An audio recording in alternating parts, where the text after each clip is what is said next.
iTalk Audio is proudly sponsored by Hogstrite USA. Hogstrite is an industry leader in surgical microscopes. A brilliant fusing of Swiss optics, German engineering, and years of experience allow them to produce surgical microscopes, slit lamps, and ophthalmic diagnostics that exceed ophthalmic surgery needs and set future standards for optics, engineering, ergonomics, and imaging. Learn how you can work more efficiently and effectively with Hogstrite at hsmicroscopes.com. Hello and welcome to iTalk Audio, a podcast dedicated to all things in the ophthalmic industry.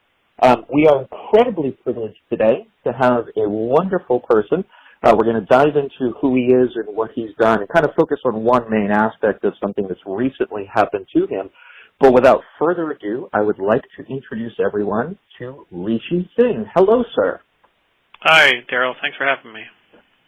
Absolutely. So the reason I kind of reached out to you to talk to you in the first place is obviously I follow some of the trends and things that are happening in the ophthalmic industry. And you were recently awarded a rather prestigious grant that had some fantastic implications for the industry itself. So we're going to talk about that, and that's kind of what we're going to focus on for this conversation. But before we dive in, just kind of say hello to everybody, introduce yourself, tell them what you're all about. Yeah, I'm happy to do so. I'm Rishi Singh. I've been at the Cleveland Clinic now for approximately about 12 years. I'm a staff surgeon here. I'm a vitreoretinal surgeon, and I've been in the retina division for that period of time. I also do a lot of clinical studies and clinical research activities, and I'm an associate professor of ophthalmology at Case Western Reserve University. Fantastic. Thank you so kindly. So the reason we reached out to you is, like I mentioned, you recently won that fantastic grant, and there were 5 recipients of it. And in particular, the reason I kind of reached out to you as opposed to some of the others is the area that you chose to focus on and use the research grant money for was absolutely fascinating to me. So if you don't mind, dive a little bit into what you kind of presented to be able to be rewarded for that, and then we're going to kind of dive into the nitty-gritty of what you're studying and what your intent is. Yeah, I'm happy to talk about that. One of the focuses of our grant was around the racial and socioeconomic barriers to receiving some of the best therapies we have in retina. We're fortunate in this field to have such a earth-shattering and important therapy in the past few years that has really transformed our lives of our patients, and that's anti-vascular endothelial growth factor therapy, or anti-VEGF therapy. And while there is cheaper alternatives like bevacizumab, which is Avastin, there are other more expensive alternatives that are out there as well. And there's a cost to care of these patients that goes beyond just the injections. Obviously, the injections cost up to $2,000, but the office visits, the time off of work, all those sort of things related increase the cost of care to their patients. And the purpose of our grant was to focus on sort of those barriers, both socioeconomic and racial, that might actually impact the patient's care and what we might be able to do as providers of this care to better ensure that our patients get the best clinical outcomes by receiving these treatments. Some of the work Go ahead. Nope, go ahead. Keep going. Some of the work that we actually started upon this was a pilot study we did through our patients at Cole Institute, where we have analyzed approximately about 400 patients in these various categories and to see what the differences were. And what we found was quite startling. Those in certain socioeconomic ranges and those of African American or Black descent had a very different application of anti-VEGF therapy. They did not show up nearly as much for their appointments. There were a lot more no-show appointments, but additionally they did not receive the same number of injections as their Caucasian or white colleagues. And it brings about the question of just why. Why did they receive differential care? Was it their presentation? Was it their difference in treatment, or their the way they came in their first presentation? And so that's what we were trying to tease out from this sort of analysis. And what we found was really quite remarkable, that despite the differences in care, they all had an improvement, albeit that they were related to the number of injections they received. So it's really quite important to, first of all, ensure that we address these sort of barriers to care and potentially have solutions for them at some point in time. And this is fascinating to me because, obviously in the last 10 years, in prior, but definitely within the last decade, there's been a lot of focus on racial differences, socioeconomic differences, and how those actually affect people's daily lives. Not just blatant racism, but how the factors of how different groups are living can actually affect their lives and their quality of care. So this is one of the reasons, again, that I reached out to you, because this is so fascinating to me. One of the questions that I would have, and I would assume one of the factors, is that the treatments that you're talking about, a lot of that the patient has to come up with out of pocket, correct? Correct. And that would be ahead, definitely a factor when you have someone who's not on that same socioeconomic status, that if they have to put up money themselves, some people just simply don't have that kind of money to be able to do that. And yes, I'm sure there's financing and things that are available, but that's an added level and step that a lot of people would have to go through. So even just out of the gate, some people are already disadvantaged in being able to receive this type of treatment. Absolutely. It's difficult, and I don't want to say this is purely a race issue. It's actually a combination of both race and socioeconomic status together. And Absolutely. One of the common issues we have here is we can't really tease out them separately, just because of the power of the study we have right now in our own, small cohort analysis of patients from the Cole Institute. That's why we actually applied for this larger grant to analyze some of the initial findings we saw in our study, where you saw less injections in patients with lower socioeconomic scales, to see if that truly held up in a larger database and was resulting in a larger change in visual acuity potentially in those patients who did not get treatment. But you're absolutely correct. One of the biggest issues with the care of these patients is the out-of-pocket costs associated with that. But not only that, just beyond the out-of-pocket costs, it's the socioeconomic cost of a day of appointment being in a clinic for that reason, and missing work as an example. The average diabetic, as an example, has about 25 offices a year. And you can imagine between various offices, that's a lot of time spent, traveling to and from, as well as the missed opportunities they might have because of being in that office. And so as a result, it's a hugely differential care. If you're a white-collar patient, you might have the ability to have vacation hours. You might even have flexible hours you can do from different places that would allow you to come to the appointments at a given time. If you're on a lower socioeconomic scale, maybe that's an hourly wage you're missing as a result of that. And the purpose of our analysis and our grant we wrote for the ASCRS registry, as well as the Research for Blindness grant we received, was to analyze these results and findings in a larger database study that was part of the registry.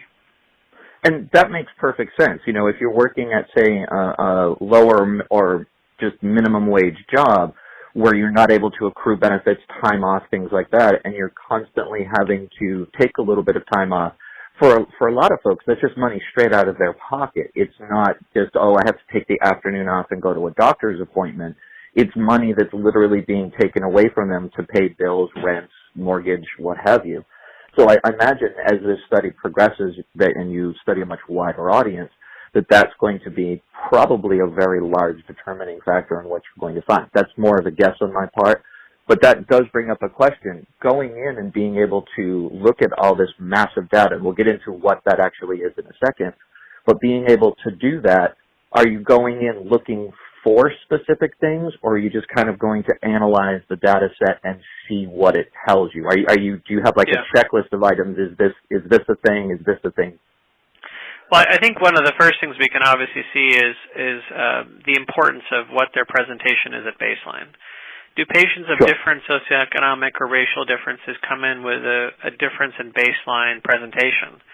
There's been large studies of Hispanic populations and the Latino eye studies that were done in California, where they showed huge differences in their presentation and their progressions to diabetic retinopathy instead of other conditions that might be out there that would lead to blindness in these populations. And the same is true of what we want to evaluate here, and we don't know the answer yet, but that's sort of the first question in our minds, is the presentation at baseline different in the populations? Now, one of the limitations in the initial analysis we did of our own patients here is we have a very white and African-American community in Cleveland, Ohio, but when you add the ASCRS registry, you get a very diverse population of patients who are coming to eye care providers across the country. And so it gives you the power of looking at various racial differences in that group. The second thing that I think is going to come out of this is not only the utilization of these anti-VEGF drugs in the populations. But more so than that, I think it's going to look at the progression of patients to vision-threatening retinopathy complications. And what do I mean by that? Well, a patient might have diabetic retinopathy and develop a vision-threatening complication, which could include vitreous hemorrhage or tractional detachment, need of vitrectomy, all those sort of things that are considered to be vision-threatening complications that may worsen because of the disease state being undertreated. And the purpose is to say, I think not only is the vision different maybe in the populations who are treated because of receiving differential anti-VEGF therapy in the first year, but also to see what the effect might be on those secondary outcomes we just talked about now, vision-threatening complications in those patients over time. Absolutely. Yeah. That makes perfect sense. So when you were awarded this grant, kind of walk us through what that actually means. I going through and looking at, what the actual offerings were. They say each grant is worth $35,000. I'm assuming that's access to data as well as the $10,000 they'll be giving specifically to help perform the research. But kind of walk us through what this means as far as receiving this grant, what you'll have access to, and what you'll be very specifically doing. Yeah, well, Daryl, first it's an absolute honor and pleasure to receive any sort of recognition for both our Research Prevent Blindness Foundation, RPB, and the American Academy of Ophthalmology. Both have done such wonderful things for focusing science and research in our field for the past many, many years, and it's really a credit, and I feel honored to receive that award. The monetary award aside, I think it's the bigger piece or the bigger ability here is to get access to the data, which is hugely important. The ASCRS registry is full of, I think the last count was 91% of practice in the United States are using the ASCRS registry, and roughly about a couple million patient lives are captured each and every year on this system. So it's a huge ability to get a large data set to look at. And it allows us to ask more detailed questions than we could do in any smaller scale study that we were able to do in our own institution. So those are two big areas where really this research is, I think, the award is added to that ability to get access to the data, but not only that, but to ask the questions we want to do with what we're talking about here. Absolutely. Having access to a much wider and grander data set, you can then go through and say, okay, for our small set, the 400 that we were doing here in the Cleveland area, this is what we kind of saw. Taking that and exposing it to millions upon millions, now you can see, does that hold up? Is this an anomaly for our area? Did we miss something maybe that when we were initially looking that suddenly is now apparent when we're looking at, 90% more people, et cetera? I think this is absolutely crucial to a lot of the work that people do in these areas, because I've talked with a lot of doctors throughout the years, and, many doctors like yourself do research in various areas, and they all have an idea of, how to move forward in an area or something. So just like any science, you do a little bit of testing. Does your hypothesis hold up? Fantastic. Let's test it in a broader area.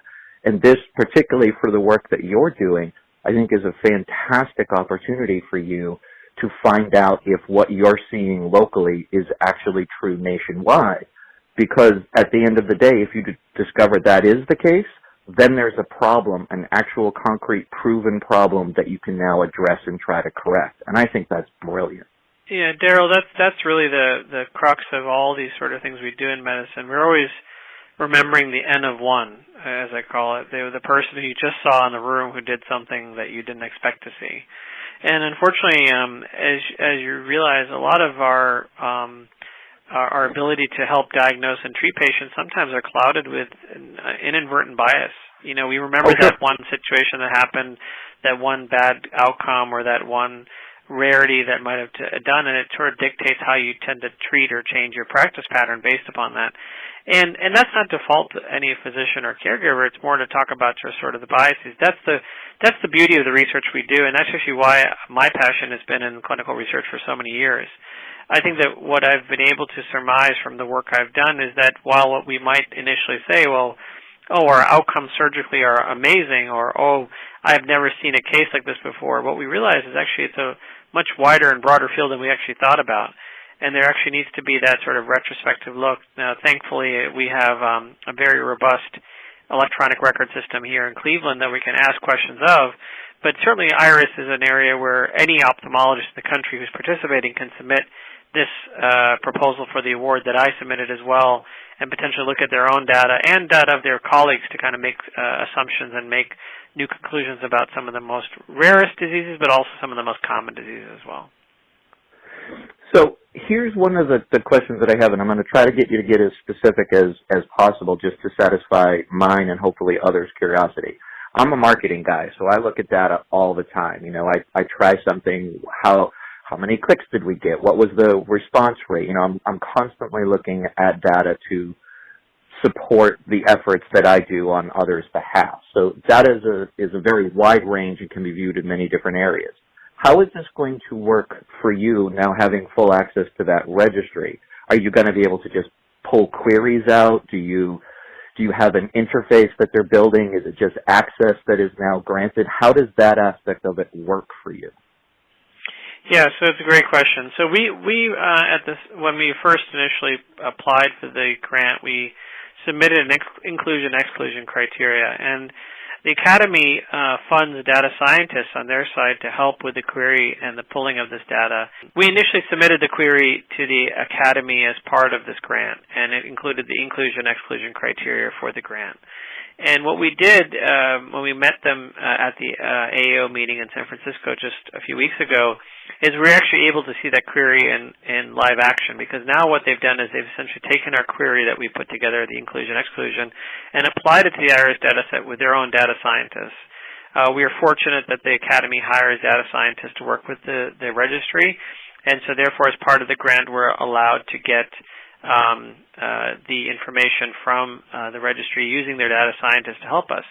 We made some modifications to the initial query, but what we were trying to find is patients who are treatment naive with diabetic macular edema, and we found about 250,000 patients on the first pass of the registry that have naive DME that are treated. And now we're going to ask those questions we discussed earlier in the podcast with regards to what are their racial differences, what are the differences on presentation, what are the socio-economic differences in these patients, and also looking at their baseline factors as far as their vision and intraocular pressure and their ocular comorbidities, and then following them up through there. And so what we get essentially is access to their data scientists, the ability to capture the raw de-identified data from the IRIS database, which we can download to our secure system here in Cleveland, analyze, and then provide reports on. And the plan is to produce an abstract to submit to the next AAO meeting in April of next year, and to present this data at the larger stage of the AAO next year in Las Vegas as part of this program. Can you said you kind of refined the initial query. Now that you have your data set that you're going to work with, when you start to really dive into that, if you discover there's, I don't know, an aspect missing, or you just like something a little bit deeper or more expansive, can you now go back to them and say, hey, we want to kind of correct this and expand it a little bit, and this is now the query that we want? Or is it kind of like a one-time fits all? This is what you get? No, absolutely. This is totally revisable and changeable, and they're very good about working with us and developing the query to make sure that it meets our standards and our needs. And yes, it's coded in a system that is quite easy to use, and while they're data scientists, we have data scientists we employ as well that can help us sort of refine and change that query to a simple couple clicks will make a difference in populations of a couple 100,000 if we wanted to. And so that Absolutely. They're able to do that, make that change, and help us with that as well. You said the query the last query that you did, you got over 200,000. Was that kind of the number you were expecting to get? Was that higher, lower than what your expectations were? I think it was actually reasonable. We knew that they had millions of patients within the database, but the ability to find specific diseases and specifically naive treated patients is probably difficult to do. And I still think that the number is quite huge if you compare this to a clinical study. 250,000 patients, compared to the most largest DME trial, that was probably around 700, 800 patients at most in those trials, so maybe up to 1,000 if you were lucky. But those are nothing in comparison to what we're seeing here. So the power of 250,000 patients is really quite amazing at determining differences in disease state, what those treatment outcomes might be. And have you taken an initial look at that data, like, broken it down geographically, or any sort of things that have quickly popped out to you saying, okay, most of these 250,000 are coming from, let's say, the South or the Northwest, or did anything pop out from your initial kind of glance through, or have you not had that opportunity as of yet? No, we haven't had the opportunity, and we just are now downloading the data to our system and going to have it in place. So probably by December, January timeframe, we'll have a really good sense of what this all means for our data and what we're going to see in our patients. Brilliant. Couple more questions for you.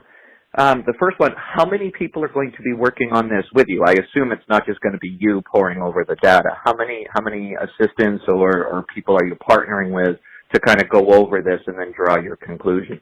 Yeah, we have a team of data scientists here. We have two data scientists who are dedicated to this project from Cleveland Clinic, as well as another investigator who's working on this project with me as well, who's in our laboratory. Roughly about 4 to 5 people here at Cleveland that are working on this project with the IRIS database people, which they have a bevy of people in their group that are data scientists are helping with the query as well. So looking at this big data set that you have, what's your expected timeline for being able to kind of pull information together? You said you're going to be presenting in April, so there's your final goal, but do you have like a rough timeline? First month of looking, we expect to kind of get general impressions. Second month, we expect this kind of thing? Yeah, we have an ability to adjust our timelines as we go along, but I think the goal is to really first get the baseline information to ready for presentation and publication purposes within the first quarter of next year. I think the baseline information will help us drastically understand what sort of things we are looking at and whether we have the power to ask the secondary questions we discussed before. And so based upon that, I think then we'll have to kind of then discuss what the next steps might be in that process. So. And once you kind of have once you know what the data is actually telling you, whether it supports the current data that you have from your smaller group or it takes you in a completely different direction, do you have a concept of what you're going to do next level? Because I assume just by analyzing this data, the answer will not be 100%. Oh, we definitively know absolutely everything. You'll definitely have a large guidebook, but do you have further plans to try to either expand the study, or once you have this information, are you then going to try to come up with, either jointly or on your own, potential solutions to what the data is telling you? That's a great question, and it's something I think from a quality improvement standpoint we could definitely learn from. We haven't thought about that, but it's certainly something that is reasonable to extend the project into something like that as you go along. Obviously one of the tougher things to do is once we identify these factors, implementing solutions and implementing the things that might help us with this process. I think that's going to be where we're going to end up with this, but the question will be at that point, where is the funding coming from? Do we have the ability to help that process? Or maybe it's a simple electronic solution we can employ with those at risk who might develop these sort of issues and areas that we might be able to apply and make that improved.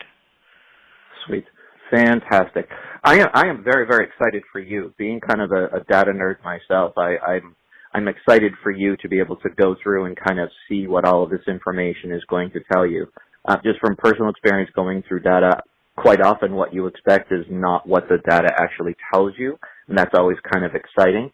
I always think it's a little bit better when you go in with a supposition and that proves to be the case. You're like, hey, I'm kind of smart. That's what I thought, and here's the data to show that's what we thought.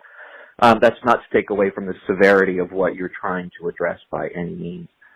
So as we kind of wrap up, are there any things that I might have missed just through my own ignorance that you would like to address or talk about in this research that you're going to be doing? No, I think you've covered it. I'm just excited to ask these questions. And again, I would think, as I said, to say something to people that are looking for this sort of work to do in the future. There's lots of questions out there to ask. I mean, you just have to sit down in your clinic one day and look at your patients and try to figure out what the mechanisms of disease might be, or what what we can do to improve the outcomes of our patients, and that's where we really need more research in our field. So.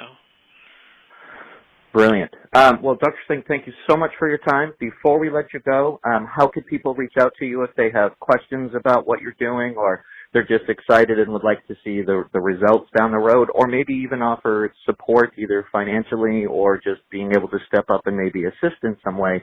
How can people get in touch with you to find out more? Feel free to email me on my personal email, which is drrishisingh@gmail.com. Excellent. Well, Dr. Singh, again, thank you ever so kindly. I am amazingly excited for you. I wish you all the best, and I look forward to your publishing the results and seeing those in April. Thank you so much again for your time. Thanks a lot. Have a good one. Have a great afternoon. Bye-bye.